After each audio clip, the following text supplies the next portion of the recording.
ये यूरोप का ऐसा खुद मुख्तियार इलाका है कि यहाँ खासतौर पर जो जनूबी एशियंस लोग जाते हैं, जब घर से निकलते हैं तो वो एक सवाल, एक बात ज़हन में लेकर निकलते हैं कि हमने यूरोप की या बाकी किसी तरक्की याफ्ता मुल्क की नेशनैलिटी लेनी है। कैसे लेनी है?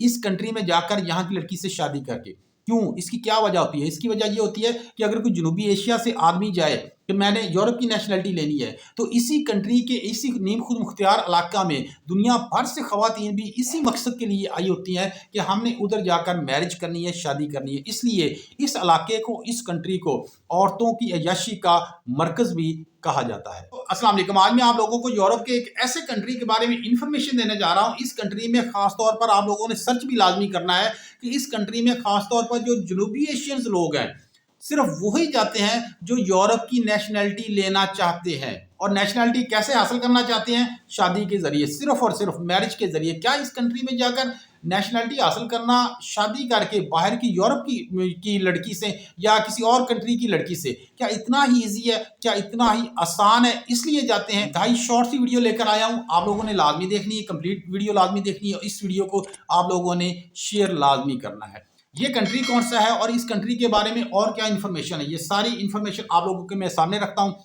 ये दुनिया का ऐसा कंट्री है कि अगर आप लोग इस कंट्री में चले गए, यहाँ की लड़की से शादी कर ली, तो आपके सामने 2 से 3 ऑप्शन होगी कि आप कहाँ की नेशनैलिटी लेना चाहते हैं। ये ऐसा कंट्री है, रशिया की, यूक्रेन की या यूरोप की।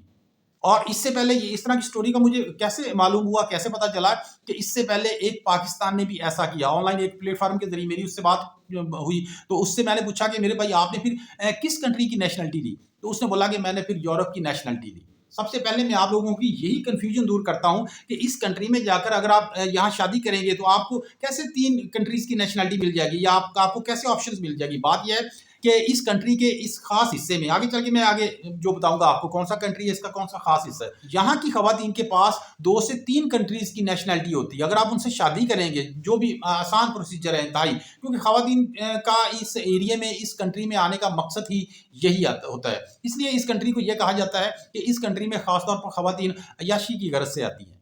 तो इसकी वजह ये होती है कि जब आप शादी करते हैं उस फीमेल से, उस कंट्री से, तो आपके सामने फिर 3 ऑप्शन होंगे, रशिया के, यूक्रेन के या यूरोप के। ज़्यादा तौर पर यही देखा गया है कि यहाँ की जो खवातीन होती हैं उनके पास इन तीनों की नेशनैलिटी होती है। मैं बात कर रहा हूँ यूरोप के मुल्क मोल्डोवा की, लेकिन जुज़वी तौर पर। इस कंट्री के अंदर एक नीम खुद मुख्तियार इलाका है जिसको ट्रांसनिस्ट्रिया कहते हैं।